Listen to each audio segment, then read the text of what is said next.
Muy buenas tardes a todos y a todas, agradeciendo el espacio que en esta ocasión ustedes reciben para conversar, dialogar, coincidir y encontrarse en una versión más de este curso virtual abierto y gratuito en patrimonio cultural. Esta vez con una muy valiosa, muy pertinente y muy clave relación y reflexión alrededor de los patrimonios afro, de los patrimonios culturales afro como una expresión, como una manifestación dinámica, plural, colectiva, significativa, y en la que pues vamos a comenzar desde el día de hoy un conjunto de conversaciones que nos sitúen en clave de pensar el lugar que tienen los patrimonios culturales afro para generar un escenario, un puente común de reflexiones, de indagaciones que nos permitan conversar, que nos permitan dialogar en clave de lo que es esta manera desde las posibilidades de lo étnico y de lo multicultural, de seguir construyendo, de seguir consolidando experiencias de vida y significativas para el campo patrimonial, pero también para las movilizaciones, los procesos y las luchas de los pueblos afro. Eh, con ese propósito, pues tenemos 4 sesiones que comienzan desde el día de hoy, eh, los jueves en la franja de 4 a 6 de la tarde, comenzando el día de hoy, y haremos una segunda el próximo 17 en el horario no de 4 a 6, sino de 10 a 12, una tercera volviendo a este horario de 4 a 6 y una cuarta en el horario de 10 a 12. Son miradas locales, regionales, latinoamericanas, que nos van a permitir en esta experiencia colectiva de reflexión y de encuentro ir ahondando en temas, en lógicas, en claves significativas, culturales, patrimoniales, pero principalmente afros desde sus experiencias y desde sus modos de ser. Eh, para la sesión del día de hoy, con la que comenzamos, tenemos la grata fortuna de arrancar con 3 personajes en todo el sentido de la expresión, que van a acompañar una de las posibles vetas de trabajo que podemos tener alrededor de estos temas. La primera sesión, que es la del día de hoy, titulada Género y luchas de las comunidades afrodescendientes. Eh, y en este escenario nos van a acompañar la maestra Emilia Valencia Murraín de Amafrocol, y también nos van a acompañar los maestros Carlos Correa y Joyce Rivas del Museo Nacional. Ellos tres tienen esta interesante apertura para comenzar a hacer el respectivo planteamiento, la situación desde sus experiencias, desde sus temáticas, para ir abarcando este muy significativo espacio. Entonces quiero comenzar precisamente con la maestra Emilia a propósito de 3 preguntas, de un conjunto de preguntas. Voy a iniciar solamente con la primera, que es un pretexto, una clave de entrada para ir tanteando, para ir mirando las posibilidades de este espacio de reflexión y de indagaciones. Lo que quiero comenzar a todos, pero comenzando con la maestra Emilia, plantear es qué podemos comprender alrededor de las vidas y los procesos eh, de los pueblos afro, de la cultura afro y cómo las experiencias o lo que se ha desarrollado en clave de las movilizaciones, las reflexiones de Emilia y los demás compañeros nos pueden dar una opción que podemos comprender por las formas de vida y las formas de ser de los pueblos afro, maestra Emilia. Bueno, buenas tardes a todas, todos, todes. No sé, me quedé congelada.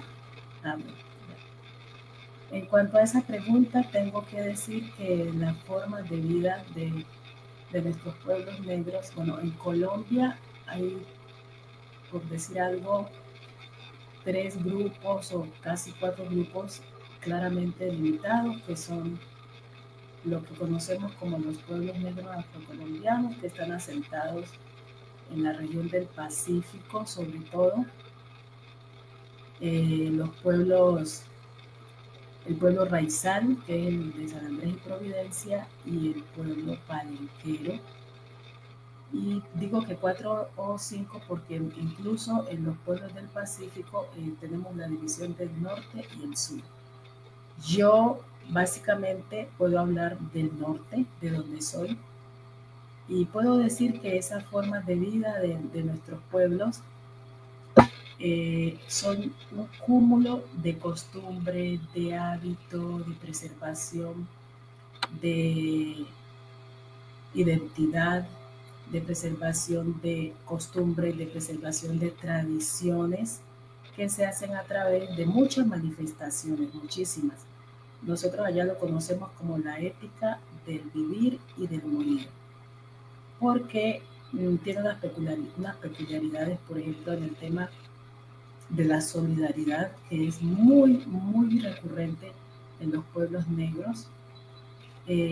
Una cosa muy sencilla que les puedo contar es que está el tema de la familia extendida, ¿no? Esa es una costumbre muy arraigada en nuestra forma de vivir, de ser. El tema de la familia extendida en el que todo el mundo se considera familia, por decir algo, en un pueblo, o por ejemplo, a ti que eres mayor, aunque no te conozcan, aunque no seas tu familia de sangre, te dicen tía y te dicen tío, o que tú tienes el derecho de llamarle la atención, regañar al hijo, a la hija de tu amiga, de tu vecina.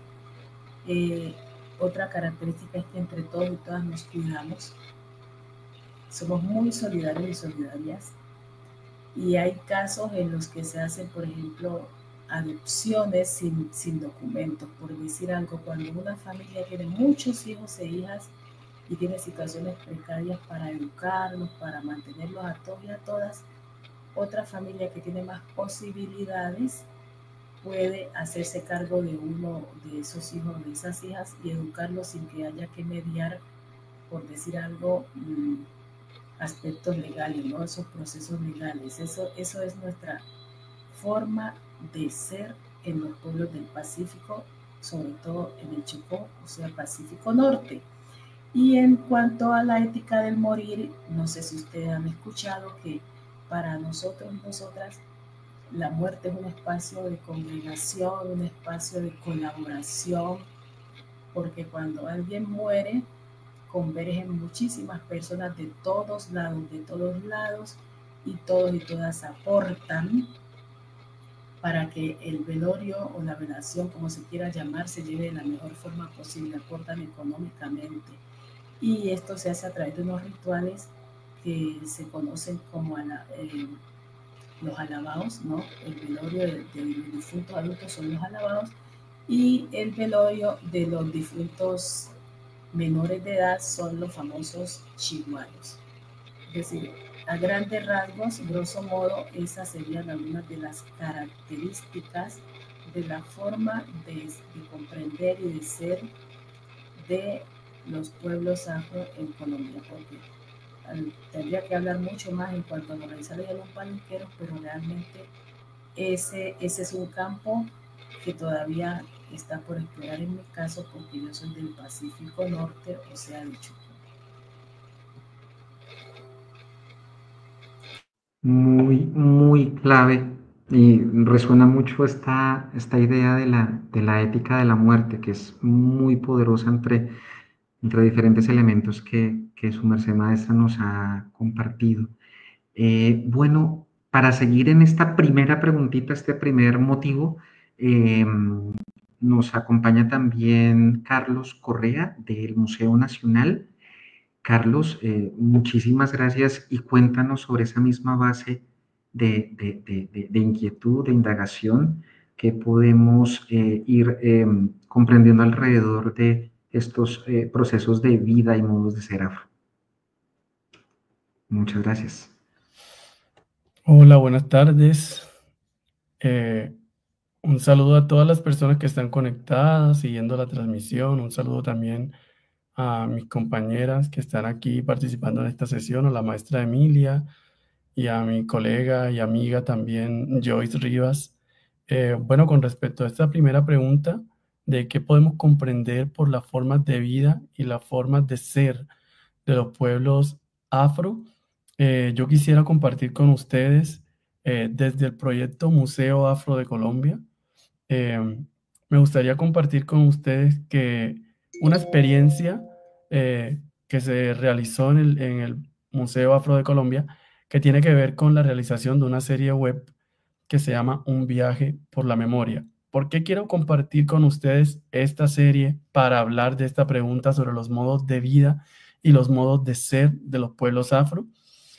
Porque para el Museo Afro de Colombia comprender las vidas de los pueblos afro implica abrir espacios donde esas historias de vida, de ser, puedan contarse desde la voz propia, como muy bien lo decía la maestra Emilia.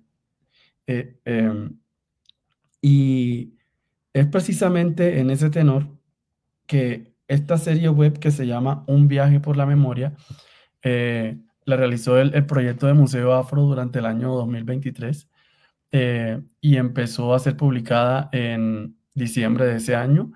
Y en esa serie se ven las distintas diferencias que hay entre comunidades afro en todo el país. Como muy bien lo decía la maestra Emilia, las comunidades afro, los pueblos afro, palenqueros, raizales y comunidades negras en Colombia son muy diversas, son muy plurales, no son esencialmente la misma. Es decir, diferencias que nos hermanan y diferencias que hacen que tengamos unos modos de vida y modos de ser distintos.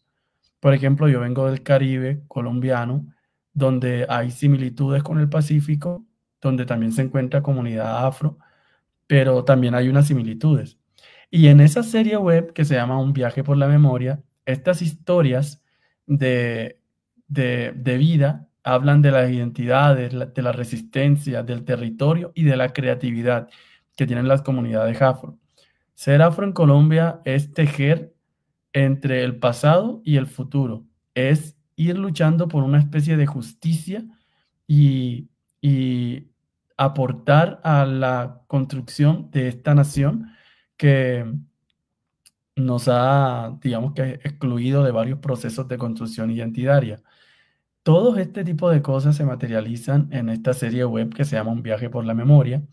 En esta serie web, por ejemplo, nosotros tenemos 15 capítulos y esta serie web fue muy interesante porque en esos 15 capítulos se explora la metáfora de que el Museo Afro de Colombia es como un viajero. Entonces, es como si siguiéramos a ese viajero por diferentes lugares de Colombia donde hay comunidades afro, palenqueras y raizales. Y entonces encontramos unas historias que no quedan ancladas solo en el tema del dolor o en el tema de la discriminación, sino que también resaltan la fuerza de la identidad, el amor por el territorio, las espiritualidades, los saberes ancestrales y la capacidad de vivir y transformar la historia de los pueblos afrodescendientes de manera colectiva. Esta serie, bueno, tiene 15 capítulos, los capítulos más o menos duran 20, 22 minutos, y en esta serie el papel de las mujeres, precisamente esta sesión que tiene que ver con género y patrimonio, el papel de las mujeres dentro de las comunidades afro es fundamental, porque las mujeres y las organizaciones de mujeres en las comunidades afro afirman, hacen énfasis en los temas de identidad, territorialidad y memoria, que son tres pilares fundamentales si queremos responder a esta pregunta que nos haces sobre las formas de ser y las experiencias de vida de las comunidades afro en Colombia.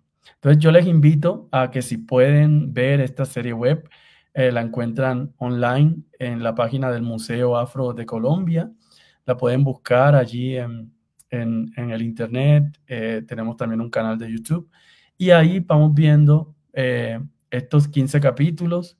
Está San Andrés y Providencia, por ejemplo, o sea, más o menos cómo son las formas de vivir y de ser de las comunidades de San Andrés y Providencia.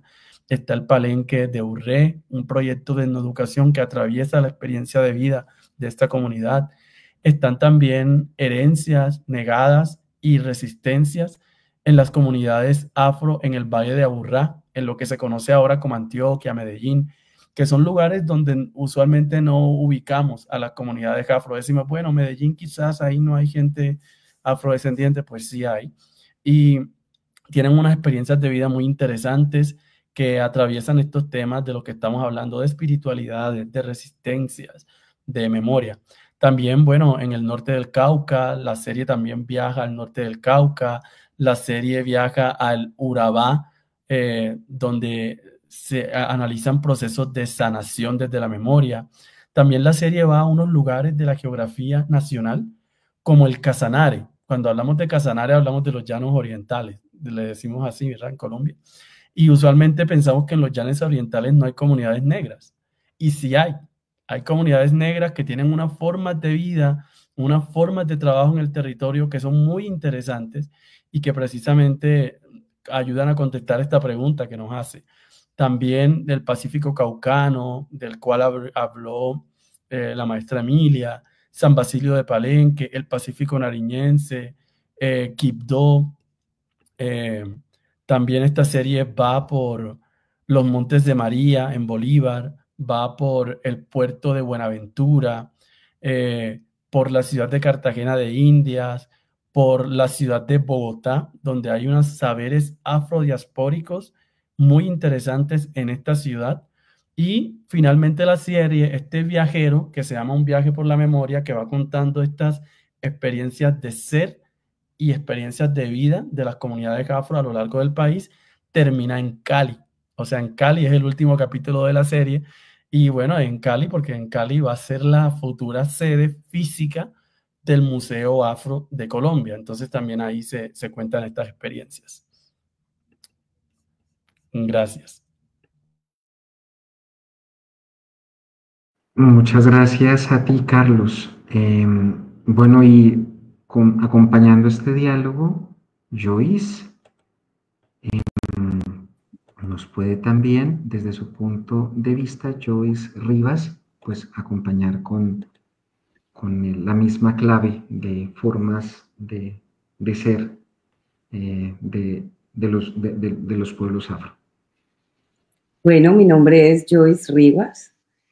En la actualidad, con mi colega Carlos, trabajamos en el proyecto, a ver, permítanme un segundito, yo me vuelvo aquí, en el proyecto Museo Afro de Colombia, que tal como tú lo enuncias, es un proyecto que surge dentro del Museo Nacional de Colombia. Estamos adscritos a este museo y al Ministerio de las Culturas. Y para responder a esta pregunta, yo creo que qué mejor que este proyecto que diversifica y amplía discusiones en torno a lo que es ser afro en Colombia. Intentaré explicar brevemente el trabajo que hemos realizado en poco más de 3 años. El complejo arquitectónico de la licorera de Cali, de la antigua licorera de Cali, es el que se va a convertir en el Museo Afro. Entonces, pensar un museo descentrado fuera de los límites de la capital, sin duda alguna aporta ampliar la discusión sobre qué es un museo y dónde se encuentra. Aquí estamos viendo los renders arquitectónicos en los cuales se está trabajando en este momento para hacer la apertura en 2026 del mismo. Así se encontraba la antigua licorera y en la actualidad estamos trabajando por recuperar este espacio y hacer de ello un diálogo interesante con no solo el territorio de Cali, sino a nivel nacional. Entonces, ¿qué es el proyecto Museo Afro? Es un escenario participativo, antirracista y estas dos cosas que parecen ser que en la cotidianidad decimos de forma como sin mucha profundidad. Es muy importante para el proyecto, teniendo en cuenta que pensar un museo que genera y promueve dinámicas antirracistas resulta pionero en América Latina. Entonces, la idea es pensarnos cómo la colonialidad y la trata transatlántica han permeado los procesos hasta el día de hoy y las condiciones de los afrodescendientes en el territorio americano. Sin embargo, pues la idea también es que anclado a este proceso tan doloroso que fue la trata y la esclavización, tenemos procesos de resistencia que se evidencian en los patrimonios, en las creaciones artísticas de distintas comunidades, como lo explicó la maestra Emilia muy bien, de las personas negras, afro-raizales y palenqueras. Así que este proyecto es una apuesta a la justicia étnica y racial y algo que es clave para nosotros, que es la reparación histórica. En la actualidad hemos alcanzado a 15.689 personas participantes en 29 municipios y 12 departamentos.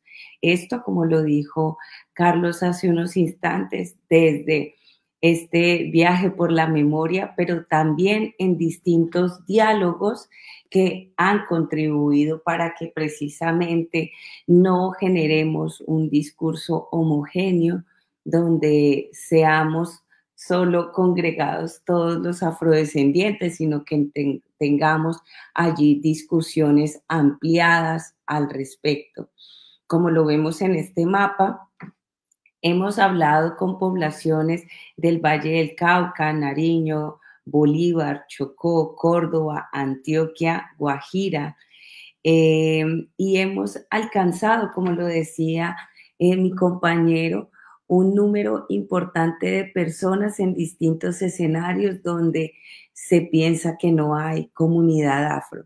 Y precisamente esta es una apuesta muy importante a desestigmatizar la presencia de las comunidades negras en solo algunas regiones del país.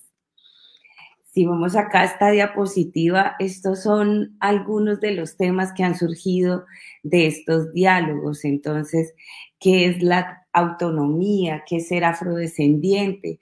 ¿Cuáles son los procesos de participación? ¿Cómo están organizados estas comunidades? Tal cual como nos dio ahí un abrebocas la maestra Emilia. ¿Cómo es la cocina? ¿Cómo son los procesos incluso de discriminación?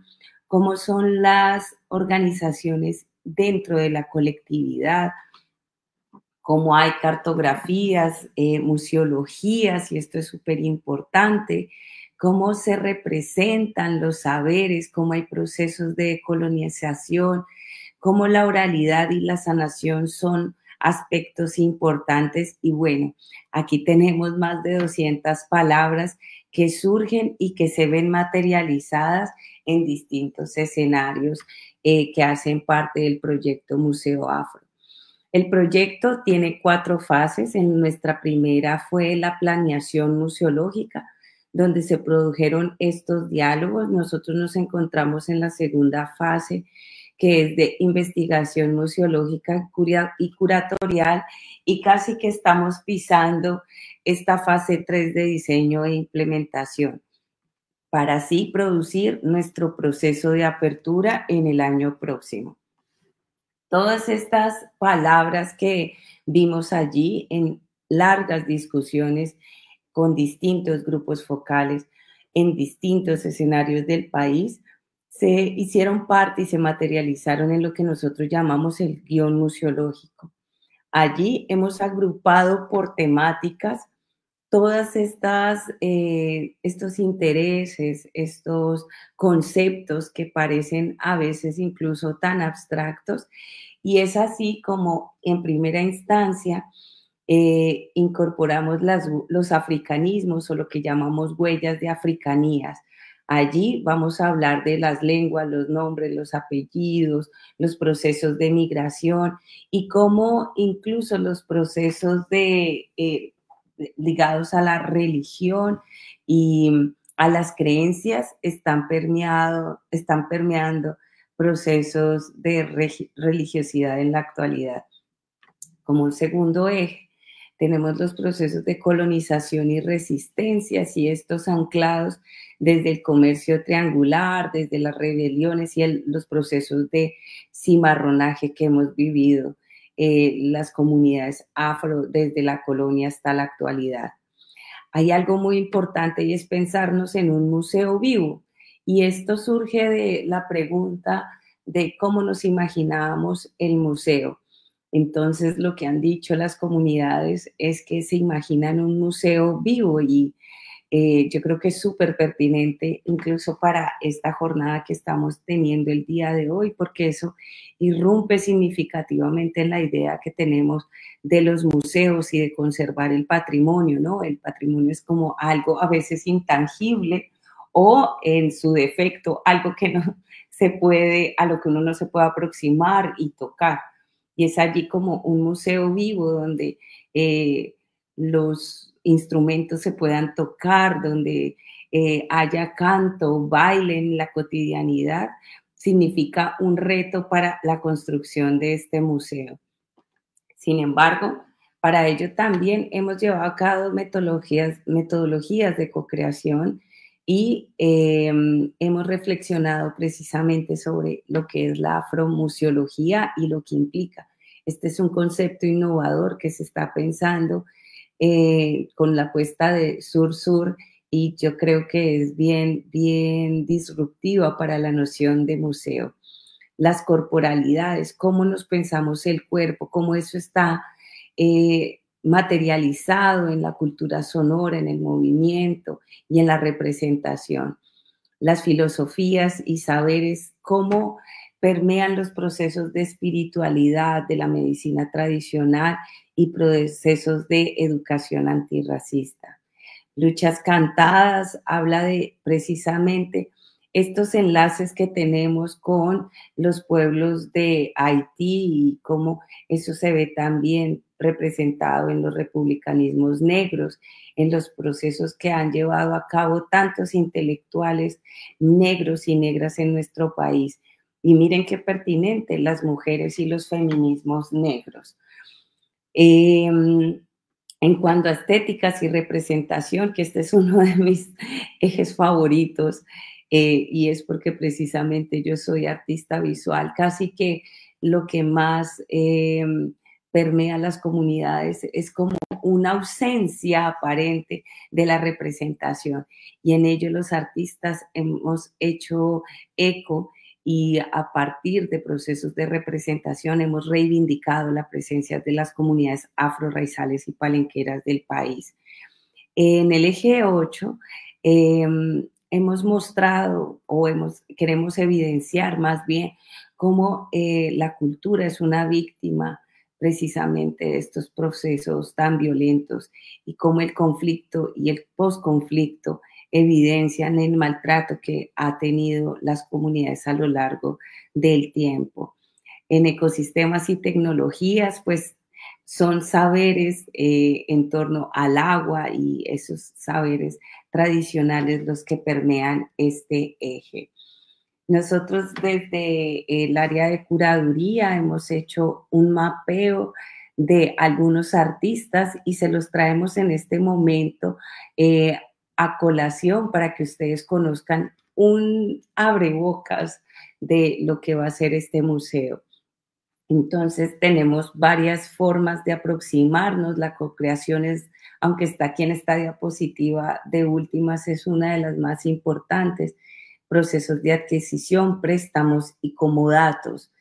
Y pues para ello quería aquí traerles algunas de estas imágenes de los artistas que habrán parte de este proceso. Astrid González, con esta obra que se llama Drexilla, habla sobre un proceso muy fuerte que se gesta en la trata transatlántica y cómo los cuerpos de las mujeres, incluso embarazadas, eran arrojadas al mar en medio de la travesía entre África y América.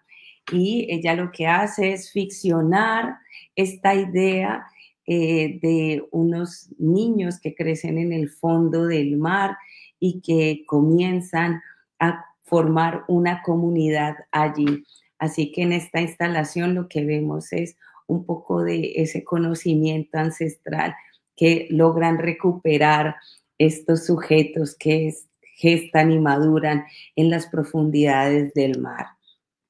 Solo cicatrices, Carimbas de la trata transatlántica, es una obra de Fabio Melesio Palacios que a partir de un trabajo arduo de investigación sobre los archivos coloniales, rastrea las marcas que fueron impuestas a las personas esclavizadas en su cuerpo.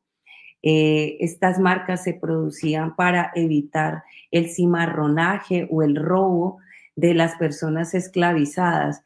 Y es así como Fabio Melesio en esta pieza recrea estas marcas en un formato grande que, así como conmueve, permite reflexionar sobre el maltrato hecho a los cuerpos de las personas esclavizadas. Madre Monte es un colectivo de artistas palenqueras y en esta apuesta de las voces del agua lo que hacen es rescatar un archivo de un fotógrafo norteamericano que trabajó de la mano con Nina S. de Friedemann y de alguna manera este fotógrafo llega a Palenque y parte a Norteamérica y muchas de las personas retratadas nunca habían tenido acceso a esas fotografías que un hombre blanco les había tomado. Así que ellas recuperan este archivo, lo socializan con la comunidad y hacen este proceso de cianotipia para apropiarse de este archivo y dar un significado totalmente distinto. Jason Riascos rescata a través de la fotografía prácticas como el mal de ojo. Así que podemos ver un discurso ampliado sobre este tema. Las tejedoras de Mampuján, a propósito del tema que nos atañe el día de hoy, han hecho un proceso maravilloso instaurando o más bien estructurando lo que conocemos como el Museo de Mampuján y de manera colectiva vamos a trabajar con ellas en uno de los telares que harán parte del museo. Ellas como un proceso de resiliencia tejen unos telares gigantes que pueden ver de hecho en el Museo Nacional de Colombia expuesto en la actualidad y a partir de ello reflexionen sobre distintos temas como la violencia sistemática a las comunidades negras, afrorraizales y palenqueras, sus luchas y también cómo fuimos víctimas de la trata transatlántica. Esta obra maravillosa apela a esta idea de un museo vivo y también en un proceso de investigación, creación, se produce esta obra del colectivo Diaucaju que habla sobre genera una puesta en escena a partir de los archivos encontrados de personas esclavizadas en la Universidad del Rosario durante el periodo colonial. Finalmente, Elena Inestrosa también hará parte de las piezas, sus alabados, como ya lo explicó la maestra Emilia, pues ella con una lavado que incluso les invitamos, que pueden encontrar en YouTube, pues hará parte también de estos procesos que estamos adelantando en el museo. Entonces, si ustedes ven, es un amplio escenario y un reto gigante el que tenemos desde el museo de sintetizar y de poner en diálogo esta polifonía de voces que día a día nutren el museo. Muchísimas gracias. Muchas gracias a ti, Joyce. Es un muy interesante escenario bueno, seguir dialogando e ir ahondando precisamente en estas líneas o estas vetas en las que podemos ir no solamente indagando, entrando, profundizando, sino conectando referencias, maneras comunes, formas sentidas, que gracias a estos escenarios museográficos, reflexivos que tú, que Carlos también nos han compartido, pues bueno, nos provocan en el buen sentido. Vamos a hacer una segunda pregunta. No sé si quieran que cambiemos un poquito el orden. Yo la lanzo y el que quiera comenta. Antes de lanzar la pregunta, quisiera hacerle una pequeña mención a nuestro muy grato público y es recordar que el ingreso, pues ustedes ya están conectados, pero para las próximas sesiones y para quienes les quieran contar, a cada una de las sesiones es por el mismo Facebook de la maestría, es cuando nosotros hacemos referencia en el cartelito de el FB, el Facebook Live, con el rojito, después una referencia a que en la misma página de Facebook van ustedes a encontrar las presentaciones, tanto esta en tiempo real como esta y las demás que quedan por unos días, mientras la plataforma lo permite, como un acervo para consultar. No más que un link o algo por el estilo, la invitación es que ustedes puedan ingresar directamente a la página de Facebook de la maestría y en ella, en el momento de la transmisión, por ejemplo, ahora que estamos en vivo, pues van ustedes, por supuesto, a encontrar en vivo directo la sesión. Si por alguna razón, para esto o las siguientes, alguno de ustedes no puede conectar, pues vas a ver que está en el Facebook los primeros días, después en el YouTube de la Maestría en Patrimonio Cultural y las pueden consultar en cualquier momento. Bueno, entonces, estimadas y estimados, les comparto la segunda pregunta. ¿Qué es valioso y qué es significativo en los procesos colectivos, organizativos y en las luchas de los pueblos afro? Por supuesto, a partir también de sus experiencias y reflexiones. ¿Quién de ustedes desea comenzar?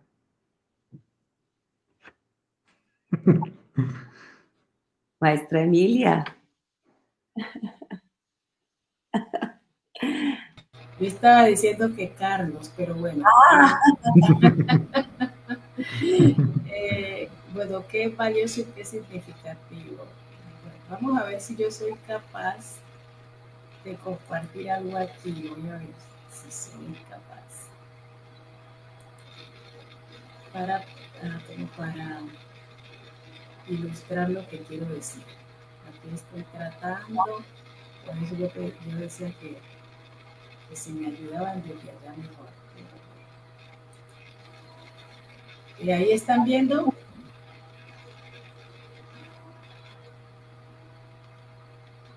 ¿Están viendo la imagen?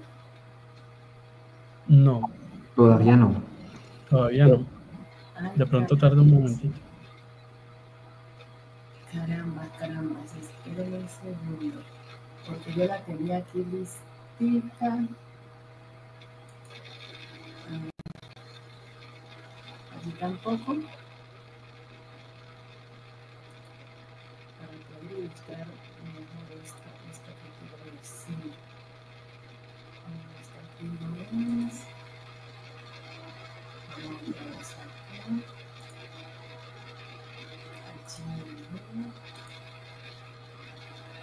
Y allí tampoco. No, todavía no. Sí, ven, por eso es que yo quería que lo vieran desde allá. Porque tengo mil cosas acá y no sé. No sé por qué no me comparte, porque es bueno ilustrar cuando uno va hablando así como eso, yo que me pareció muy valioso, incluso me vi por allí en alguna parte. Así es, maestra. Sí, por ahí me vi en alguna parte. Yo tengo el video, ya lo tengo aquí supuestamente listo. Compartir pantalla. Uno está acostumbrado al Zoom, al Meet y al otro.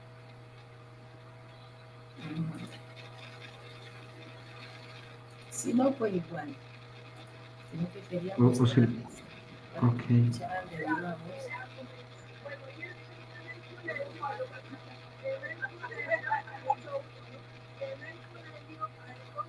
¿Están escuchando? Sí, maestra. Pero no están viendo. No estamos viendo si escuchando.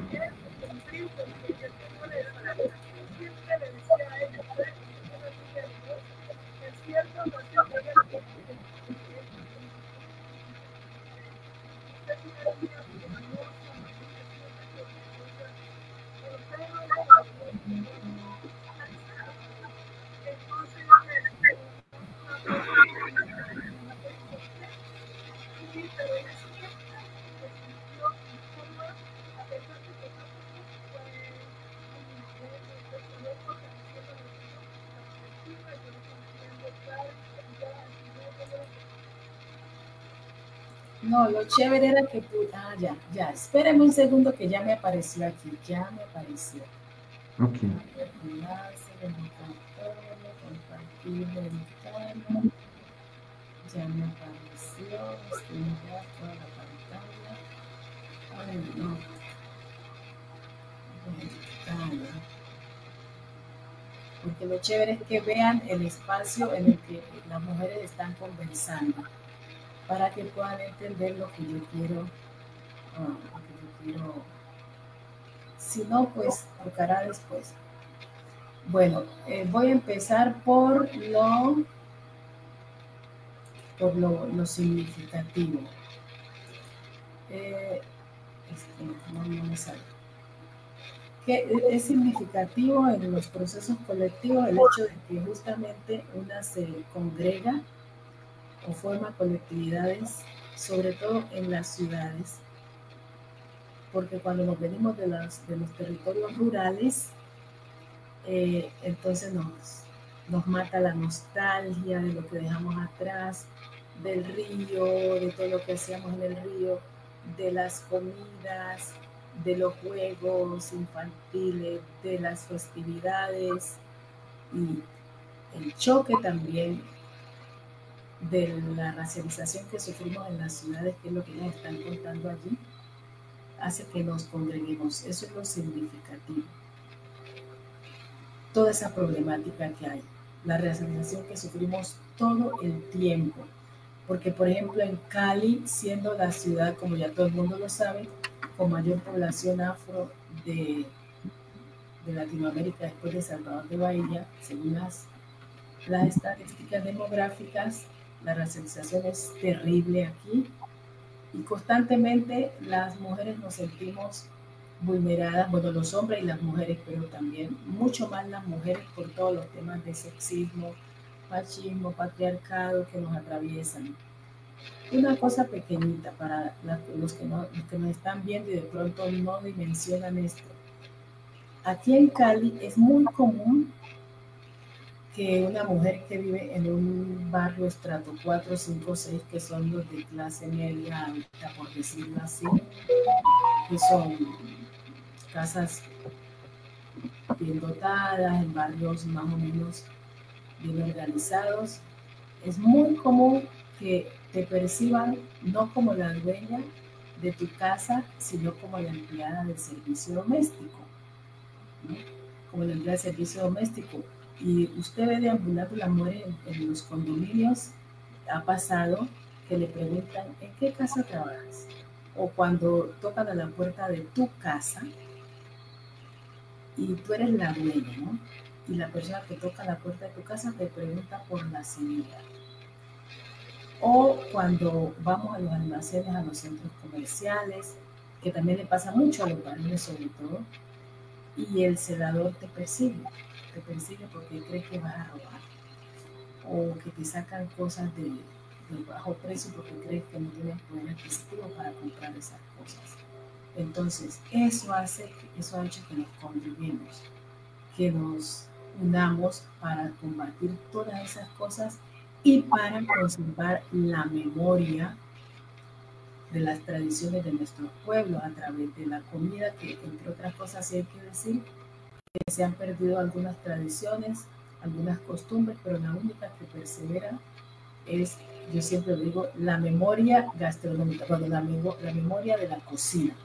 Gastronómica es un término muy blanco, pero la memoria de la cocina tradicional es así, pervive todo el tiempo y justamente nos ha congregado alrededor de algún plato, siempre, ¿no? Por ejemplo, Mafropol nace alrededor de un plato de arroz clavado.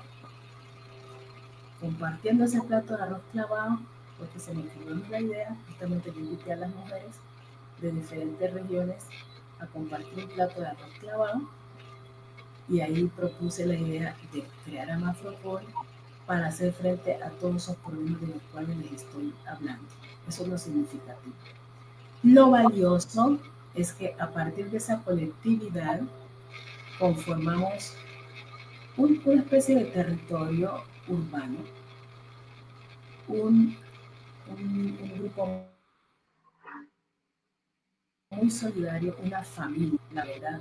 Eso es muy, muy valioso en el que todos y todas nos apoyamos, nos cuidamos y transportamos lo que nosotros conocemos en los territorios rurales, en el Chocó, como la magnitud, que es la hermandad. No sé si ustedes han escuchado el término manito, manita. Es cuando tú quieres mucho a una persona, cuando es de tu confianza, cuando te apoya, la apoyas, cuando se cuidan mutuamente. Esos son los manitos y manitas que hemos trasladado desde nuestros territorios rurales a los contextos urbanos. Eso es lo valioso de los colectivos. Y sobre todo son muy fuertes los colectivos afrofemeninos, porque en los colectivos mixtos se repiten los esquemas de los que hemos hablado, de jerarquización, de patriarcado, de machismo y de sexismo. En cambio, en los colectivos femeninos no decimos que no pueda haber el tema de la jerarquización, pero hay mucha más sororidad, afrosororidad, ¿no? Hay mucha más hermandad, hay mucho más acuerpamiento, que es otra cosa que nosotros hacemos, que es cuando alguien está en alguna dificultad, la acuerpamos en el sentido que estamos pendientes de ella o de él, porque también, a pesar de que son afrofemeninos, hay uno que otro hombre en nuestro colectivo, los hijos, los sobrinos, los nietos, los esposos, los compañeros nos acompañan en ese caminar. Entonces, lo significativo y lo valioso. Gracias.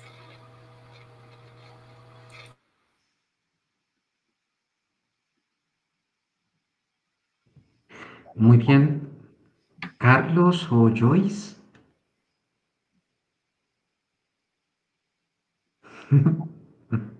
Adelante, Carlos. Bueno, esta segunda pregunta es una pregunta muy importante y a mí me parece muy valioso lo que la maestra Emilia nos ha contado de lo valioso y de lo valioso y lo significativo en los procesos colectivos. Ella nos ha dado precisamente como un ejemplo muy concreto de cómo se hace en Cali. Yo podría, pensando en esa pregunta de qué es lo valioso y qué es lo significativo de estos procesos colectivos y organizativos entre los pueblos afro en Colombia, yo diría, bueno, que hay muchas cosas que se pueden destacar, pero en lo particular, trabajando en esto que nos presentaba Joyce, del guión curatorial, que nos permite conocer prácticas colectivas, culturales y artísticas de varias colectividades afro en Colombia. una de las cosas que tienen en común y que me parece valioso de estos procesos colectivos es la capacidad organizativa que tienen para ponerse de acuerdo los pueblos afro en Colombia para avanzar en procesos de transformación que tienen que ver con la memoria, las identidades y el papel de las colectividades afro en el país. Para nadie es un secreto que aunque en Colombia actualmente se encuentra la tercera población afrodescendiente más grande de las Américas, del continente americano, después de Brasil y de los Estados Unidos, esta población que es visible, que no es una minoría, que es fuerte en Colombia, ha sido sistemática e históricamente excluida de escenarios de participación, de escenarios de tomas de decisiones y en términos de lo que nos compete hoy aquí, que tiene que ver con patrimonialización de la cultura, de escenarios de construcción de la identidad nacional. Es decir, que los pueblos afro, con toda esta riqueza que tienen, que tenemos, no han sido tomados en cuenta y de manera sistemática han sido excluidos de los relatos que le dan origen a lo que es la nación colombiana. Actualmente, desde estas prácticas artísticas y estas expresiones culturales, de las que Joyce, por ejemplo, nos daba un abrebocas de lo que va a hacer el Museo Afro, nosotros podemos ver cómo esa persistencia organizativa de los procesos de memoria, de transmisión oral, de transmisión de conocimiento y de afirmación de luchas por el territorio, es algo que me parece valioso y significativo de estos procesos organizativos y de las luchas de los pueblos afro en Colombia. Usualmente, cuando pensamos en procesos organizativos de las comunidades y pueblos afro en Colombia, pensamos en la década de los 70, haciendo una cronología, luego en la década de los 90, cuando se crea toda una ley que reconoce la titulación colectiva de las comunidades afro y se amplían los márgenes de participación del pueblo afrodescendiente en Colombia. Si nos vamos más atrás, entre la década del 40, de 1940 al 60, cuando se va construyendo toda esta identidad nacional dentro de los procesos del folclore que había en ese momento, había muchos intelectuales e intelectuales afro que estaban luchando por el reconocimiento de la cultura afro desde la danza, desde las experiencias gastronómicas, desde la literatura. Pero si nos vamos mucho más atrás, los procesos de cimarronaje que dieron origen a varios palenques, que eran comunidades de esclavizados, de personas esclavizadas que se escapaban de sus captores y formaban una comunidad con autonomía territorial y que a eso le conocemos aquí en Colombia como palenque, da como resultado un proceso de resistencia que conocemos como cimarronaje, como arrochelamiento, como juntanzas. Si simplificamos y resumimos esa cronología que va desde lo contemporáneo hasta el pasado, hay una constante de esa cronología y es la capacidad organizativa y de persistencia de los pueblos afro a pesar de todos estos mecanismos de dominación, de exclusión y de racismo estructural. Y dos, la capacidad que tenemos de sobreponernos a esas exclusiones y seguir afirmando las identidades afro que son plurales en todo el territorio. Entonces esas dos cosas a mí me parecen valiosas y me parecen significativas. En la actualidad, el movimiento Ubuntu, que es Soy porque Somos, sigue, por ejemplo, aquí en Colombia, entre las comunidades del Pacífico, en el Caribe, pero también en grandes urbes como en Bogotá, en Medellín, en Cali, como lo hablaba la maestra Emilia. Hay comunidades que todavía siguen transmitiendo este conocimiento organizativo que es político, que conocemos como la filosofía panafricanista del Ubuntu, que es Soy porque Somos, que pone la comunidad y el sujeto comunitario por encima de lo individual. pero que en Colombia, a través de procesos afrodiaspóricos que podemos encontrar en todo el Caribe y en todo el continente americano, estas expresiones del Ubuntu, del soy porque somos, tienen manifestaciones concretas en los territorios, como aquí lo podemos encontrar en los consejos comunitarios, en las organizaciones afro, tanto en las ciudades como en la zona rural, y en los colectivos artísticos. Entonces, creo que esas son experiencias que resultan valiosas y que resultan significativas cuando se trata de revisar estas luchas de los pueblos afro, su resistencia y su capacidad organizativa y la capacidad de permanecer en el tiempo a pesar de las exclusiones, de las discriminaciones y de los racismos de los que somos todavía objeto. Gracias. No, muchísimas gracias a ti, Carlos.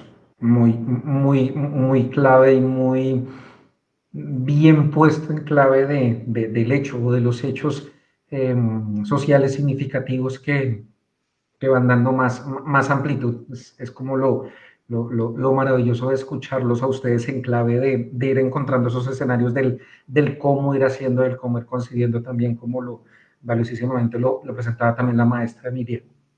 Joyce, Pues yo te creo tocó cerrar esta.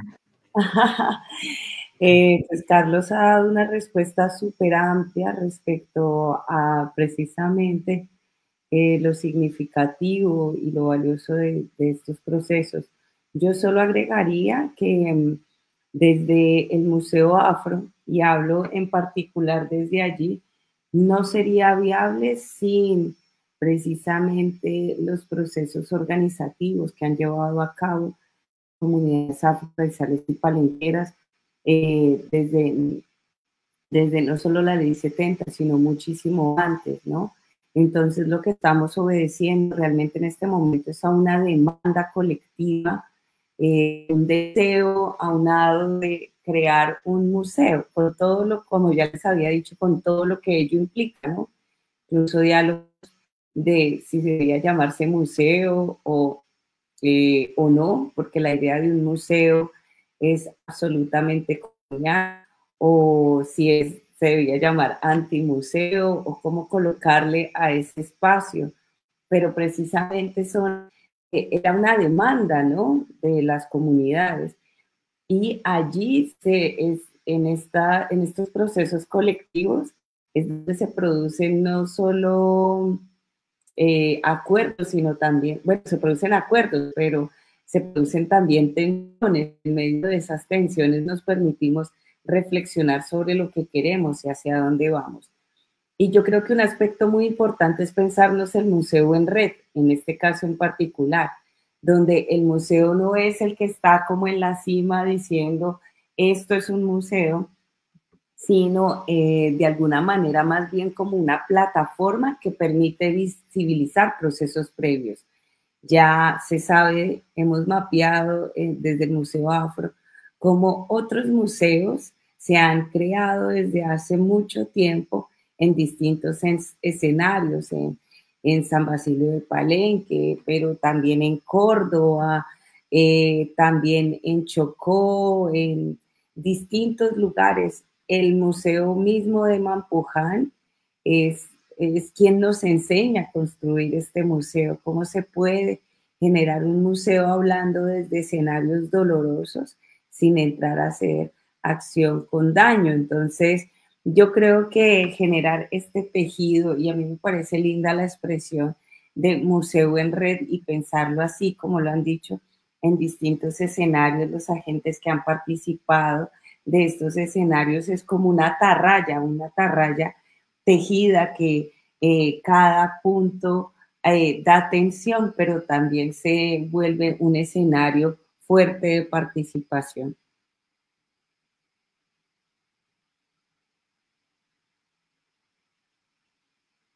Muchas gracias, Joyce.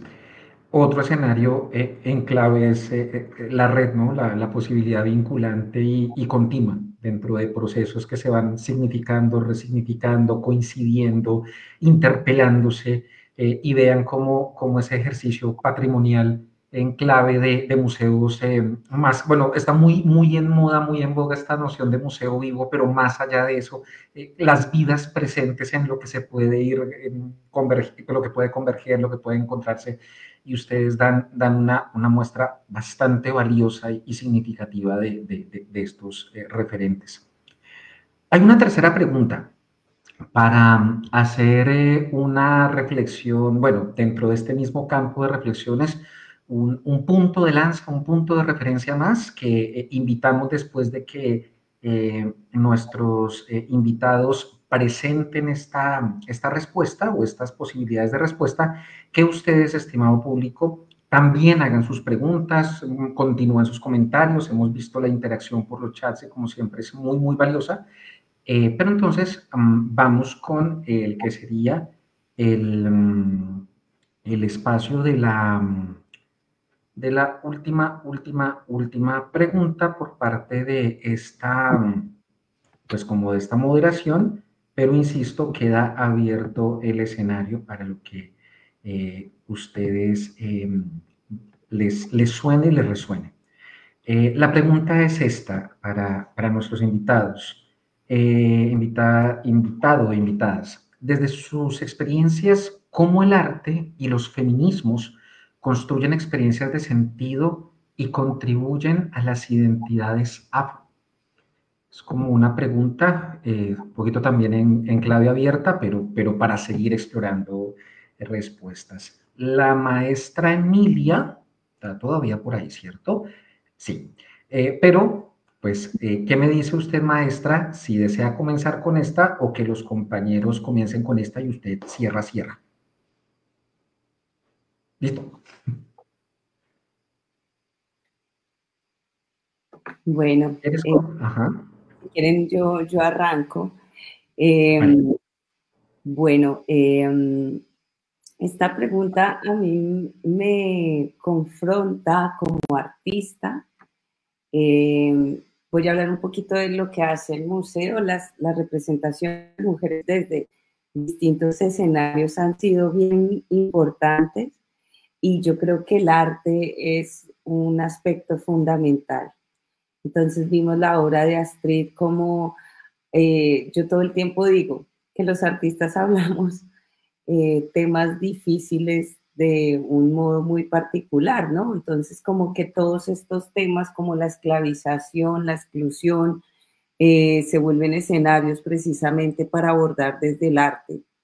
Liliana Angulo también es una artista que ha precisamente hablado del rol femenino a lo largo de la historia y como ella, muchas artistas más han trabajado sobre lo que es lo femenino. Yo me tomo el atrevimiento de hablar desde mi proceso artístico. Yo soy maestra en artes plásticas y visuales, graduada de la Facultad de Artes ASAP de la Universidad Distrital, y a partir de, desde la maestría de estudios afrocolombianos que crucé en la Javeriana, generé unas reflexiones en un proceso de investigación-creación, donde rastreaba las prácticas rituales para el amor de las mujeres afrocaribeñas acusadas por el Tribunal de la Inquisición de Cartagena como brujería y hechicería. Y desde allí yo creo que precisamente con el arte como aliado puedo hablar de alguna manera de estas voces silenciadas de las mujeres que lastimosamente quedan solo recopiladas a través de los hombres inquisidores que fueron los escribanos que hicieron parte de los procesos judiciales del Tribunal de la Inquisición. Entonces, a partir de un rastreo de procesos paleográficos, rescato estas prácticas y todas las estrategias que usaban estas mujeres para enamorar y desenamorar a los hombres y ocupar un lugar dentro de la sociedad. Entonces, yo creo que el arte para mí como artista es un excelente aliado para hablar de esas voces silenciadas a lo largo de muchos siglos.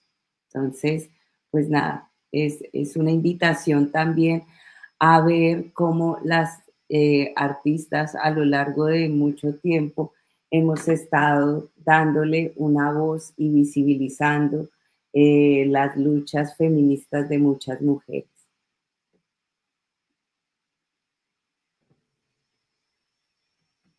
Muy bien. Carlos.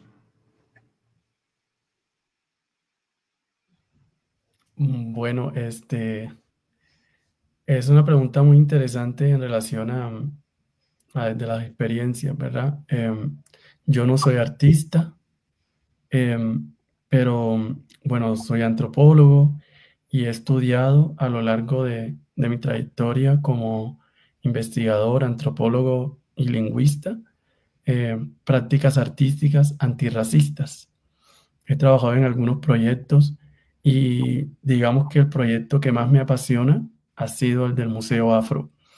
Y ahí hay algo que me parece importante resaltar, y muy bien lo decía Joyce, y es que a partir de las prácticas artísticas, de esta dimensión estética, artística, que donde a veces no se pueden apreciar de manera como muy clara las diferencias entre expresiones culturales y artísticas, es en ese lugar de liminalidad, en ese espacio donde se crea un lugar de enunciación muy importante que afirma las identidades afrodescendientes. Desde las prácticas artísticas antirracistas se empiezan a cuestionar temas que son relevantes para el país, para el continente. En el año de 2005, una artista con la que el Museo Afro está trabajando también, una gran maestra, la maestra Mercedes Angola, junto con Raúl Cristancho, hicieron la primera curaduría desde las artes plásticas, que por primera vez en la historia del arte de Colombia, o sea, de este país que tiene 200 años y más de esto que llaman independencia, la primera vez dentro de todo ese periodo que esta exposición curatorial que se llamó Viajes sin Mapa, curada por la maestra Mercedes Angola y Raúl Cristancho, ponía por primera vez a los sujetos, a las personas afrodescendientes como artistas, a que reflexionaran sobre su propia representación en el arte plástica. Y ahí aprendimos muchas cosas y eso abrió una veta muy grande para estudiar dos temas que son fundamentales cuando se trata de la estética y la representación. Uno tiene que ver con todos los estereotipos que circulan en la sociedad colombiana y en la sociedad de Latinoamérica sobre las personas afrodescendientes. Esos estereotipos en el pasado dieron lugar a multiplicidad de expresiones artísticas, llámese pintura, retrato, grabados, donde se reproducían ideas, identidades fijas sobre cómo supuestamente es la gente afro. Pero con esta exposición llamada Viajes sin Mapa, los mismos y las mismas artistas afro comenzaron a disputar esos estereotipos. Comenzaron a disputarlo a través del lenguaje artístico, que es un lenguaje riquísimo, un lenguaje que trabaja con la satirización. Vemos la obra de Liliana Angulo cuando hablaba de negro utópico o un negro es un negro, en esa serie fotográfica donde la misma artista posaba, exagerando esos estereotipos que han dicho que definen a las poblaciones negras. Por ejemplo, de que las poblaciones negras solo se dedican al trabajo doméstico, solo se dedican a, ¿sí? O sea, como esas ideas muy fuertes comenzaron a disputarse a partir de esta serie fotográfica que hacía parte de Viajes sin Mapa. Luego empezaron otras expresiones artísticas, otras expresiones culturales a disputar lugares. Por ejemplo, estuvimos con el Museo Afro también hace muy poco en un encuentro regional organizado por la Universidad de Cartagena en el Caribe colombiano, en la región de los Montes de María, específicamente en Mampuján, este museo del que nos ha hablado Joyce, que nos ha enseñado muchísimas cosas sobre cómo materializar un museo. Y estábamos ahí haciendo un ejercicio y de repente un grupo de niños entre los 8 años y los 14 años llegaron a ese espacio y comenzaron a enseñarnos a todas y a todos sobre el bullerengue. El bullerengue es un ritmo afro tradicional en el Caribe colombiano que conmemoraba o marcaba el paso de la primera menstruación entre las mujeres afro. Pero estos niños y estas niñas comenzaron a darnos una cátedra de cómo la danza tradicional afro es un lugar de conocimiento. A través de los diferentes pasos que nos iban enseñando, íbamos aprendiendo varias cosas. Aprendíamos de anatomía, aprendíamos de sexualidad y de sexo en la mujer, aprendíamos del ciclo de la mujer con el territorio, aprendíamos cómo una danza ¿cómo se dice? Puede expresar procesos incluso fisionómicos dentro del organismo, y aprendíamos cómo la danza se puede convertir en un archivo vivo. Cuando ya no hay un documento, cuando no hay un documento escrito, queda el cuerpo, queda la danza.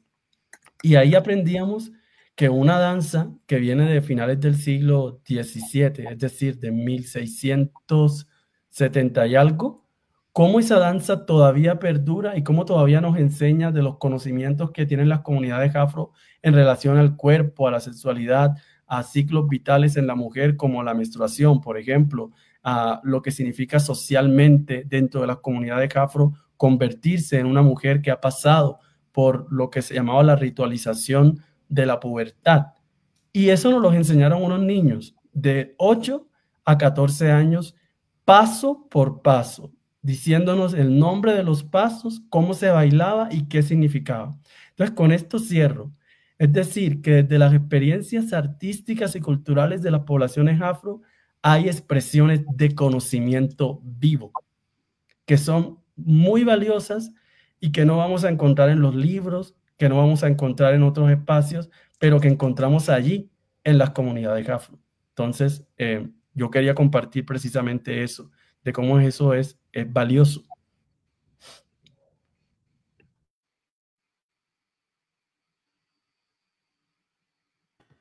Muy bien. Maestra Emilia, ya este contrapunteo, por llamar de alguna forma a los diferentes puntos en conversa, pues nos prometen un buen cierre. Y qué interesante que vaya tomando esta forma, siento yo. Maestra. Bueno, justamente el arte es indudablemente una de las mejores maneras de visibilizar esas corporalidades negras que han sido tradicionalmente estigmatizadas, negadas, ridiculizadas, excluidas, invisibilizadas. Pues yo hablo de manera anecdótica porque como único proceso organizativo que nace justamente a partir de cosas como esas, quiero contarles que en alguna ocasión nos tomamos con la Mafropol, un centro comercial de Cali, porque sentíamos que no estábamos representadas en la publicidad, siendo consumidoras como todo el mundo.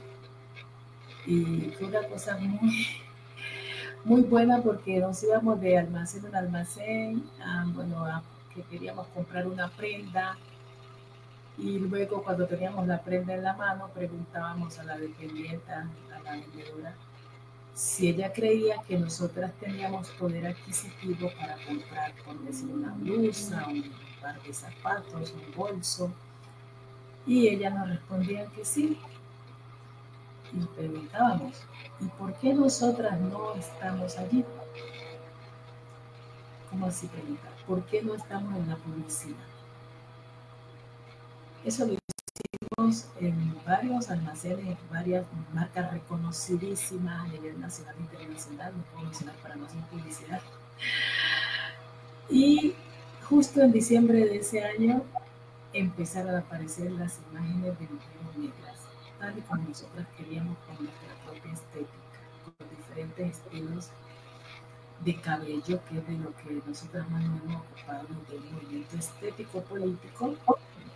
Incluso una de esas marcas nos envió un video, un comercial que aquí en Colombia nunca se presentó, donde la gente negra era la protagonista y todos con diferentes maneras, diferentes formas de lucir el cabello afro. Entonces fue una experiencia muy buena que nos dio pie posteriormente para, yo no soy museóloga, yo no soy artista en el sentido formal, pero me ha preocupado siempre la visibilización de nuestras corporalidades y eso lo hicimos con una primera exposición fotográfica que se llamó Arte e Identidades del Cabello en la Biblioteca Departamental, que nos dio generosamente un espacio y a quienes les gustó tanto esa exposición que la dejaron como por 2 o 3 meses más. Ya había yo tenido la experiencia. Cuando hablamos de estos temas no podemos dejar de mencionar a nuestra querida Liliana Angulo. Ya había conocido yo la experiencia de su Quieto Pelo, su proyecto Quieto Pelo, en el que ella justamente visibilizaba todo este trabajo de las artesanas capilares o las artistas capilares, como las llamo yo a las peinadoras. Y bueno, varias exposiciones yo la conocí en Bogotá y ella formó parte en esta ocasión también de esa exposición fotográfica. Y como esas vinieron otras.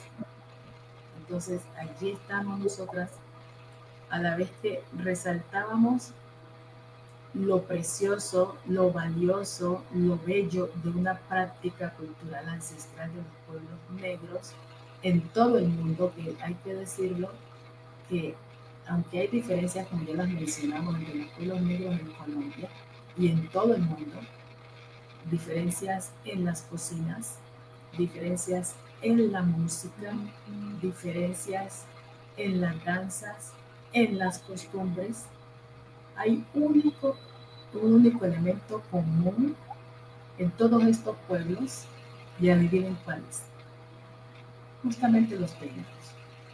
Es una tradición patrimonial que pasa por todos los pueblos negros del mundo y que infortunadamente aún no ha sido reconocida aquí en Colombia por el ministerio.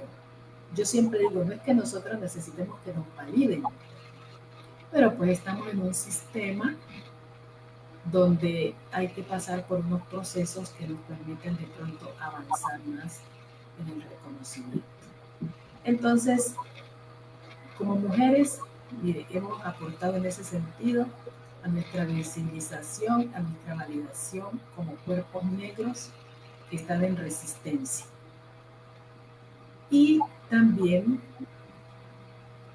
una investigación que hicimos creo que hace como unos 2 años, que se llamó Memorias y Huellas de Matronas Afropacíficas. Ahí lo que hicimos fue resaltar, visibilizar, homenajear la labor que muchas mujeres negras, eso lo hicimos en el medio San Juan, específicamente en Andagoya, la labor de muchas mujeres que, siendo incluso algunas analfabetas, lograron a través de labores como el del parqueo, o sea, la minería artesanal, el lavado de ropa ajena en los ríos. Por eso Joyce y Carlos el Rayo no puede faltar en el museo. La preparación y comercialización de lo que nosotros en el Chocó conocemos como vendajes, pero que el término genérico es mecatos tradicionales o comidas típicas también, la partería, labores como esas mujeres lograron hacer profesionales a las hijas y a los hijos, nietos, sobrinos, y así contribuyeron a la movilidad social y económica de sus familias y a la transformación de su entorno. Para nosotras era muy importante, o para mí particularmente, que eso se conociera, porque justamente una de esas matronas es la madre del primer obispo negro que tenemos en este momento, que tenemos en Colombia en la actualidad, que con el lavado de ropa logró ser profesionales a sus hijos, y por eso tenemos ahora uno disponible, que es una labor loable, ¿no? Y él cuenta cómo él iba al río con la mamá, le llevaba lo que nosotros conocemos el joto de ropa, que es el amarrado, para ayudarle en esa labor. Entonces, a través de exposiciones, tuvimos una exposición artística, una exposición fotográfica, y también tenemos un documental que se hizo. Todo eso se plasmó inicialmente, se hizo en Andagoya, donde se lleva a cabo la investigación, pero en el marco del Festival Petróleo Álvarez de ese año, la Secretaría de Cultura nos lo pidió y estuvo en el Petróleo. Y el año pasado, para la conmemoración del 25 de julio, que es el Día de las Mujeres Negras, para no extendernos, declarado por nosotras por autodeterminación en 1992 y promulgado ya el año anterior por la ONU, como el de las mujeres y las niñas afrodescendientes, nos la pidieron para el Delia Zapata. Y en el Delia Zapata estuvo la exposición fotográfica, la exposición se llama Manos Almohadeñas, ¿no? Es un producto del proyecto Memorias Civiles.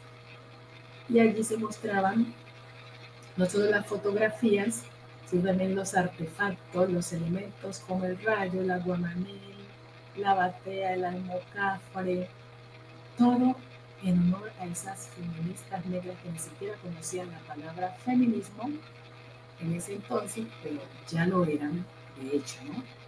Porque ellas solitas, muchas solas, abandonadas por los maridos, que con tan solo sus manos, sus saberes ancestrales, lograron ese cometido del que les estoy hablando en este momento. De para nosotras siempre el arte, yo soy una loca que no he estudiado de estas vainas, pero me encanta hacer documentales para contar desde nuestras propias voces lo que nosotros hemos venido haciendo desde las comunidades desde tiempos inmemoriales. Muchas gracias.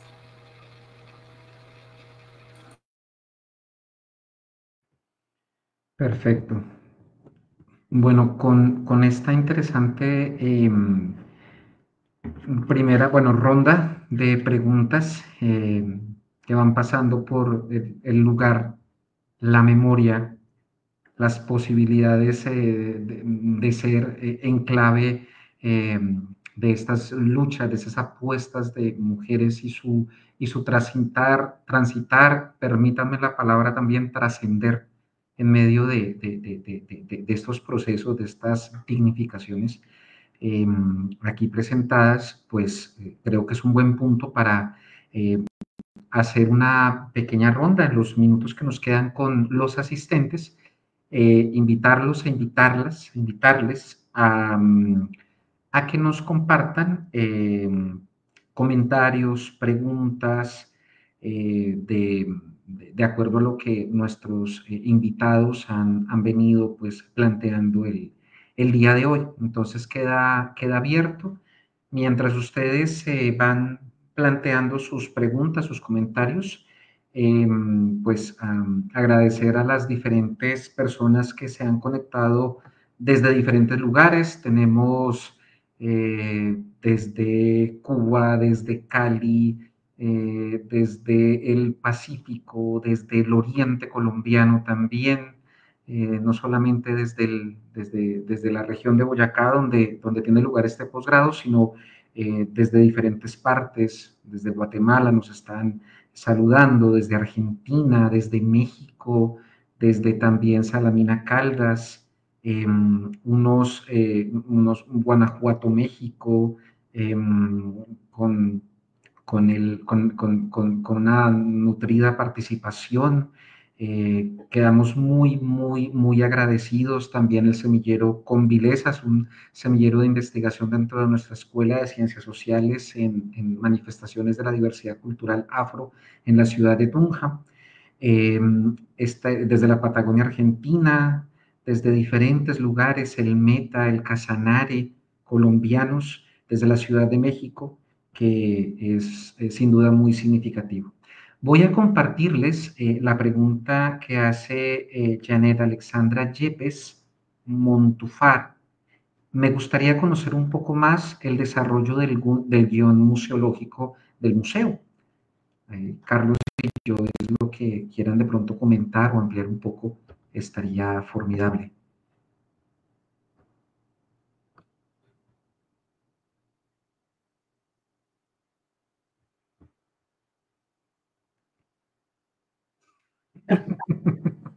Estamos botando la pelota entre Carlos y yo.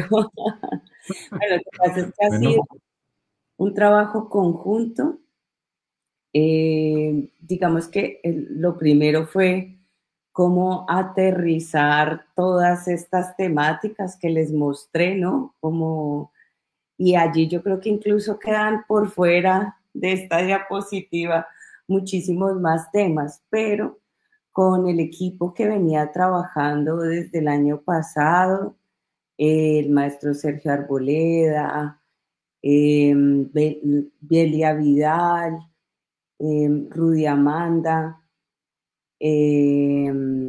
Liliana Angulo, Carlos, que ha hecho parte de este proceso, Alejandra Mina. Es un equipo muy, muy grande con el cual hemos tratado de aterrizar todo este espectro tan grande de lo que es ser afro en Colombia.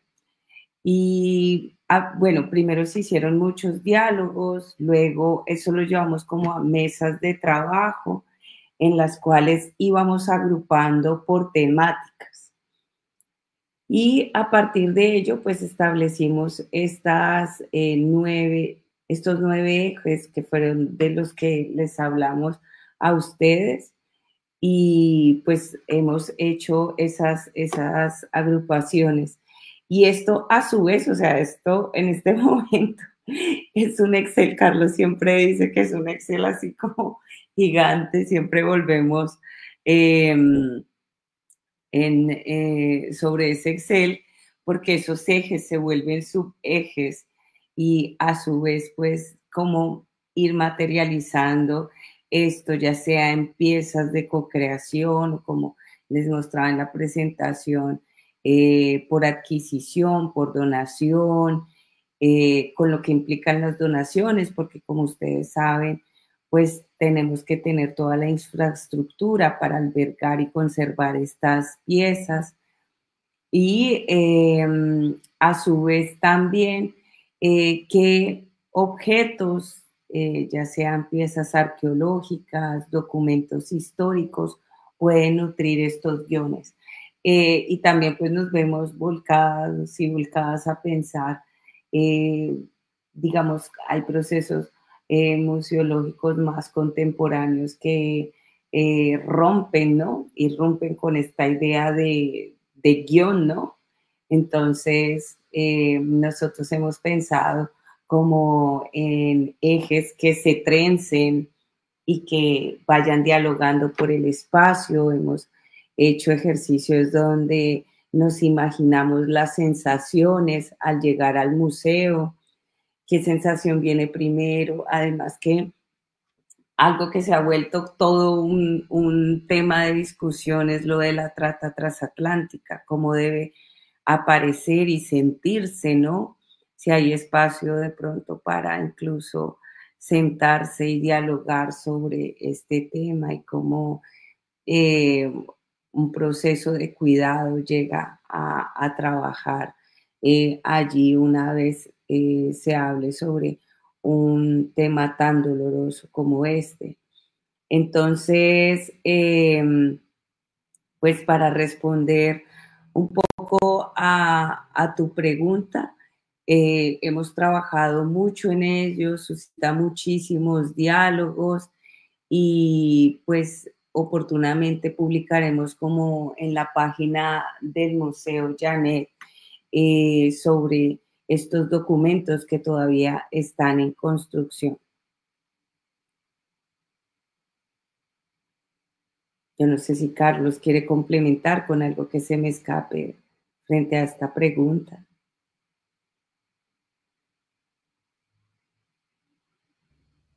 No, yo creo que está bastante claro lo que dijiste. Bueno, yo agregaría ya como pensar en que, bueno, en el momento en el que estamos ahora, terminamos un guión museológico donde uno vierte como las ideas centrales a partir de unos ejes expositivos, pero también de experiencias o recorridos. Entonces, como Joyce lo decía, son 9 ejes. Y luego estamos ahora haciendo el guión curatorial, que tiene que ver con que una vez se han identificado los procesos artísticos de co-creación, las piezas que ya existen, pero también las que hace falta como implementar en relación a estas temáticas, vamos ubicando en un guión curatorial cómo se perciben las experiencias del recorrido en términos de intensidad de la experiencia, cómo se siente, cómo se da esa estimulación la visitante o el visitante, y también cómo se construye una narrativa que atraviese todo el recorrido. Esa narrativa, ese ejercicio narrativo que se asocia usualmente a lo curatorial, es en el que estamos trabajando ahora. Lo que pensamos hacer, estamos planeando unos encuentros regionales, que por supuesto uno de ellos va a ser en Cali, eso es lo más seguro, y los demás hay que pensar dónde van a ser.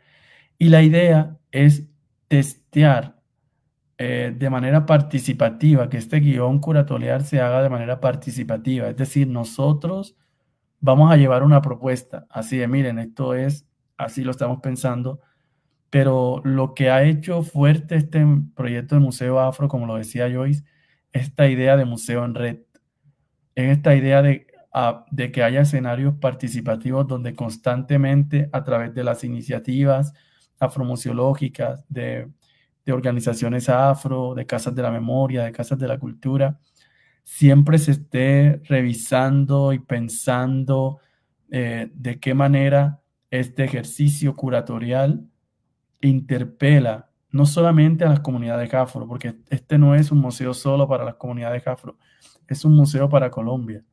Y en ese sentido hay que pensar en diferentes públicos. Ya se ha hecho, bueno, Joyce lo mencionó muy rápidamente, se han hecho ejercicios de perfiles de público. Entonces la idea que queremos hacer más adelante, cuando ya se tenga este guión curatorial, es ver cómo cada perfil de público reacciona a esa narrativa curatorial que te está contando el Museo Afro.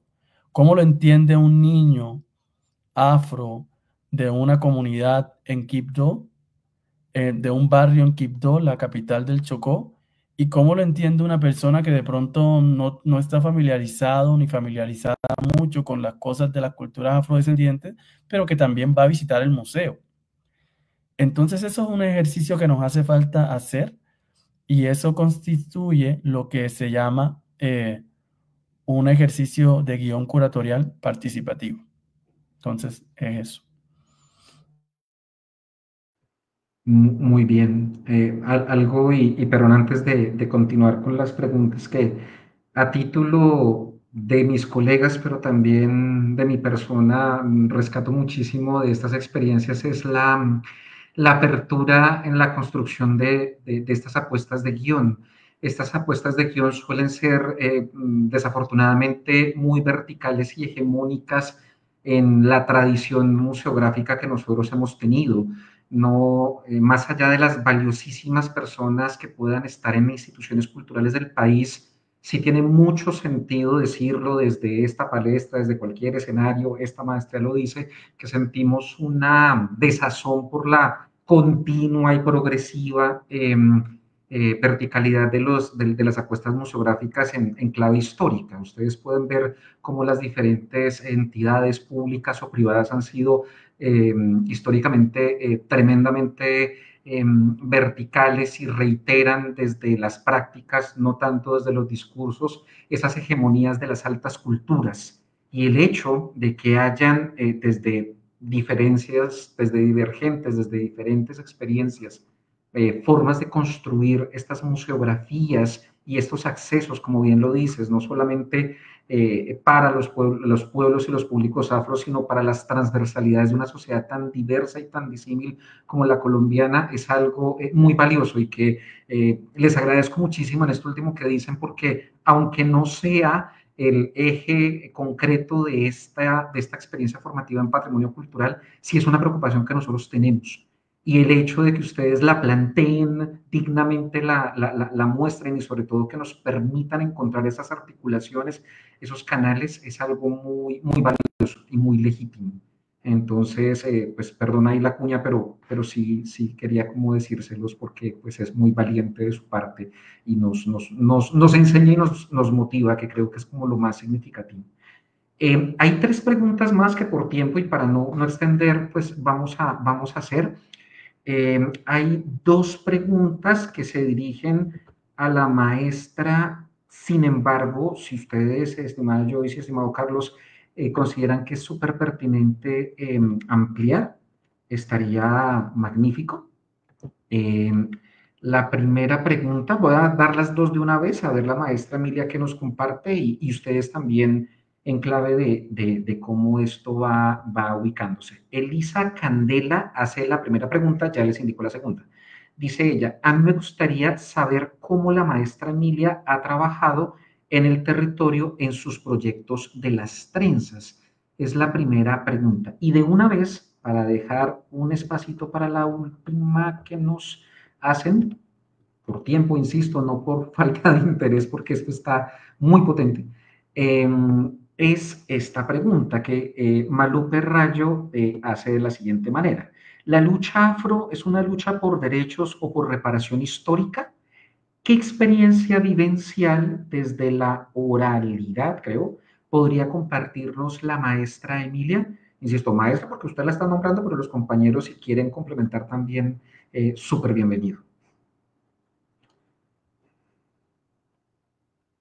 Audio, maestra. En cuanto a la primera, que tiene que ver con los peinados de origen africano acá en Colombia, el trabajo empieza justamente en el contexto urbano de Cali por los años 80, con un primer concurso cerrado entre un grupo de mujeres de un colectivo que se llamaba Comité Pro Unión de la Colonia del Chocó. Ahí empieza. Ya todas, creo que todos y todas conocen el proceso que luego se convierte en Tejiendo Esperanzas, y créanme que este ha recorrido todo el territorio nacional. Nosotras lo que hacemos es ir a los diferentes territorios, a entrevistarnos con las peinadoras de esos territorios, a conocer cómo ellas han conservado la tradición, quién les enseñó, qué aprendieron, de qué forma. Y hacemos siempre una especie de encuentro de mi concurso para compartir técnicas de trenzado, estilos de peinado. De hecho, ya construimos con ellas un léxico afrocapilar en el cual nos entendemos tanto las peinadoras como las clientas. Y culminamos con el gran evento que generalmente se realiza en Cali todos los años, entre mayo y septiembre, y que justamente este año va a ser en San Andrés Islas, porque creo que tenemos a San Andrés un poquito olvidado y también allá se conserva la tradición. Hemos hecho trabajo también con niños y niñas con unos talleres que se llaman Autoestima, Identidad y Cultura Afro a través del ejercicio del trenzado. Y ha sido maravilloso porque hemos encontrado incluso niños que trenzan mejor que algunas mujeres. Y el proceso ha avanzado tanto que ya tenemos peinadores de México, Elisa. De México tenemos nuestro querido Edgar, que ha venido a Colombia y va a venir al encuentro de San Andrés. Y de todo este trasegar por todo el territorio nacional donde hemos fortalecido la preservación de la tradición, se va a publicar próximamente un libro que se llama Cartografía, no le puedo adelantar, pero se va a publicar un libro que recoge el trabajo de investigación de más de 30 años sobre la preservación, revitalización y transmisión del arte del trenzado en Colombia. En cuanto a la oralidad, a la oralitura, hemos hecho varios procesos con niños, niñas y adolescentes a través de un proyecto que se llama Cantando y Contando las Tradiciones Pacíficas. A mí me salté lo que dice la lucha afro, una lucha por derecho. Ahora le respondo eso. En el cual, a través del cual a los niños, a las niñas y adolescentes les hemos transmitido todo esto de la tradición oral del Pacífico, mitos, cuentos, leyendas, rondas, e incluso se les ha enseñado a interpretar los instrumentos musicales de los dos formatos que son el de chirimía, que es el del Pacífico Norte, y el de marimba, uno de los del Pacífico Sur, que es el de marimba, porque recuerden que el Pacífico Sur tiene también violines caucanos y otras chirimías de flauta. A través de eso hemos podido transmitir todo esto de la oralidad y hemos hecho procesos de oralitura con cantadoras, narradoras como la maestra Elena que aparece allí. Ella ha estado en nuestros laboratorios de poesía, en nuestros procesos de escritura creativa para pasar de esa oralidad a la escritura, y de eso tenemos como resultado 2 libros, uno que se llama Cimarronas del Verbo, que es una juntanza poética de mujeres negras como ella, cantadoras, narradoras, que siempre habían estado dedicadas al oral, pero que con esos ejercicios, esos procesos de formación, logramos que eso se plasmara en el papel. Y otro que se llama Cucuruchando en la Memoria, que es el resultado de un ejercicio en el cual ellas nos contaron todas sus historias y luego las plasmamos. Y también hicimos un ejercicio de recopilar la parenología de nuestros pueblos con los dichos, proverbios, refranes con los que nos educaron nuestras madres, nuestras abuelas, lo que yo conozco, lo que yo llamo la pedagogía de la palabra. Y en cuanto a lo de la lucha, es ambas cosas. De hecho, cuando estamos luchando por nuestros derechos, estamos luchando por reparación histórica. Y cuando luchamos por reparación histórica, estamos luchando por nuestros derechos. Porque este país, hablo del caso de Colombia, aún no nos ha reparado de ninguna manera. Se está empezando a hacerlo desde actividades, procesos como el del Museo Afro, justamente, que va a visibilizar muchos de los aportes, de las costumbres, de los hábitos, de las tradiciones de los pueblos negros que ayudaron a construir la nación colombiana.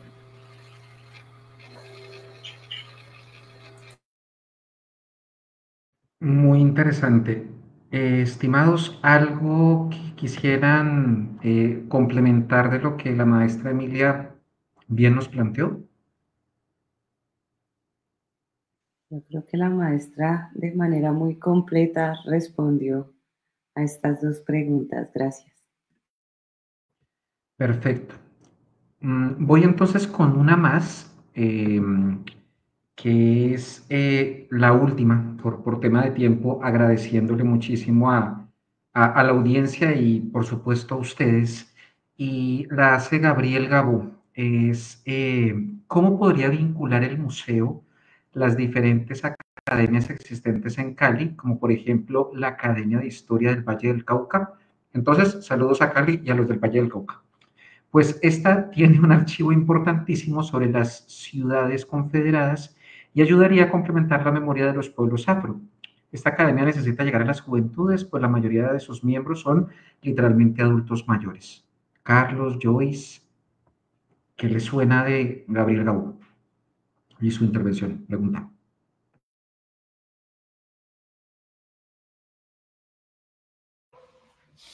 Bueno, Gabriel Gabo, muchas gracias por esa pregunta. Me parece muy importante porque toca 2 aspectos, un aspecto pasado y uno futuro de los procesos del Museo Afro. El aspecto pasado tiene que ver con la elaboración de un guión científico. Para hacer el guión museológico se conformó un comité académico en el Museo Afro que trabajó creo que hasta 2024. Y el componente histórico dentro de ese comité académico que dio como resultado el guión científico, era muy fundamental, encabezado por el profesor Santiago Arboleda, y por otros y otras compañeras que estaban ahí. Es muy importante y fue muy importante y nutrió en gran medida ese ejercicio que se llamó guión científico, que básicamente se resume en las perspectivas y líneas de investigación que el Museo Afro de Colombia tiene, a partir de las cuales establece las temáticas no solamente expositivas, sino educativas, de relacionamiento con el público, etc. En ese sentido, esta Academia de Historia del Valle del Cauca, de la que nos estás hablando, por supuesto entraría como muy bien en el sentido de revisar cuáles son esas contribuciones que tienen en relación a los pueblos afro. Ahora, en relación al futuro, tenemos un equipo liderado por la compañera Gina Moreno, de gestión y relacionamiento territorial en Cali. La compañera Gina tiene una experiencia muy amplia en acompañamiento de procesos colectivos y de articulación de diferentes actores en Cali. Cuando digo actores, estoy hablando de organizaciones, de personal que está en el museo, etc. La compañera Gina Moreno va a estar liderando ese proceso de relacionamiento y es precisamente ahí donde entraría el acercamiento con la Academia de Historia del Valle del Cauca, para ver de qué manera se pueden establecer diálogos, sobre todo en escenarios futuros que estamos planteando allá como encuentros regionales, donde va a haber mesas de trabajo, etcétera. Y allí se trata precisamente de eso, y que todas las organizaciones, instituciones que sientan este proyecto como de un proyecto de interés general, puedan participar y puedan decir de qué manera pueden hacer contribuciones. Ahora, para cerrar, cuando pensamos en un museo, usualmente la idea que tenemos es de un espacio físico, ¿verdad? Un espacio físico que tiene obras. Esas obras pueden ser objetos, pinturas, etcétera, lo que sabemos, fotografía, que son muy importantes porque dan cuenta de procesos, de proyectos. Sin embargo, un museo, y en particular el Museo Afro, no solamente se agota en la parte expositiva, es decir, no solamente va a ser un museo que va a tener exposición. Como otros museos, está desarrollando también un programa digital, de contenidos digitales, de infografías, incluso de contenidos editoriales, donde también pueden circular ese tipo de conocimiento, porque recordemos que un museo tiene una función, además de todas las funciones que tiene una función pedagógica, educativa, y en ese sentido yo veo plausible, desde lo que nos plantea, desde la Academia de Historia del Valle del Cauca, hacer esas articulaciones interinstitucionales. Muchas gracias. Muchas gracias a ti, Carlos, y lo pertinente de la pregunta y su respuesta. La última, no ya pregunta, comentario de Laura VD, hace énfasis en que un aporte que sale de acá es que las memorias de las comunidades afro están atravesadas en sus cuerpos y las luchas que se han librado desde la historia se reflejan precisamente en todas las formas artísticas de expresión que le apuestan a estar en contra del olvido. Y precisamente el Museo Afro materializa este proceso organizativo y es otra forma de lucha que visibiliza las corporalidades que viven amenamente. Muy clave y muy interesante lo dicho y lo preguntado por los asistentes y por supuesto el diálogo que ustedes han propiciado. Estimada maestra Emilia, Joyce, Carlos, ¿algo con lo que deseen ustedes cerrar? ¿Ya el espacio hoy? ¿Que quieran comentar, decir, afirmar?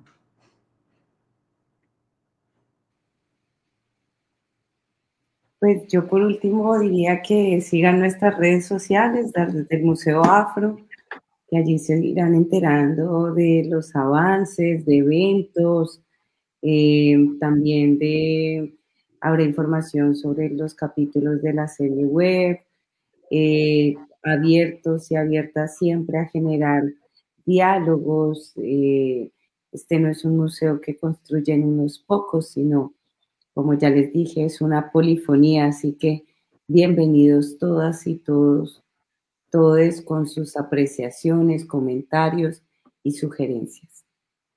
Y gracias por escucharnos y por la invitación, obviamente. A ustedes.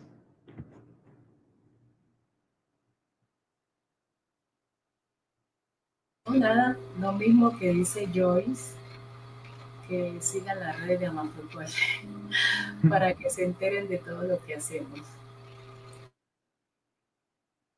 Muy bien. Bueno, pues estimados, muchas gracias, muchas gracias a ustedes que lo hacen posible, por la feliz coincidencia y en especial por sus valiosos aportes desde las reflexiones y las experiencias que lo hacen muy vivo. Y de verdad, muchas gracias a la maestra Joyce y a Carlos por ese maravilloso espacio. Infinitas gracias. Los queremos seguir invitando a que nos acompañen a ustedes, por supuesto, el público también, en la siguiente sesión, la sección que tiene por título Patrimonio Cultural Afro, apuntes, significados y perspectivas, a cargo de Joana Caterina Mantilla Oliveros, de la Universidad de Bonn. Ella nos va a acompañar, les recordamos al público que va a variar, la profesora Mantilla pues se encuentra en Alemania, este horario ya es su medianoche, entonces la vamos a hacer de 10 de la mañana a 12 del día. Invitados todos y todas a conectarse por esta red, por el Facebook Live de la Maestría en Patrimonio Cultural. Y bueno, infinitas gracias a ustedes, a Joyce, a Carlos, a la maestra Emilia que lo hacen posible, a Madeleine, que es siempre ha sido nuestra mano derecha e izquierda detrás de la escena por cuestiones técnicas, pero que agradecemos muchísimo su participación. Y bueno, como programa académico lo seguimos entonces invitando a estos espacios. Infinitas gracias a ustedes, maestra Emilia, Joyce y Carlos. Un saludo muy especial y muchas gracias a todos y a todas por la asistencia, la reflexión y la participación. Gracias.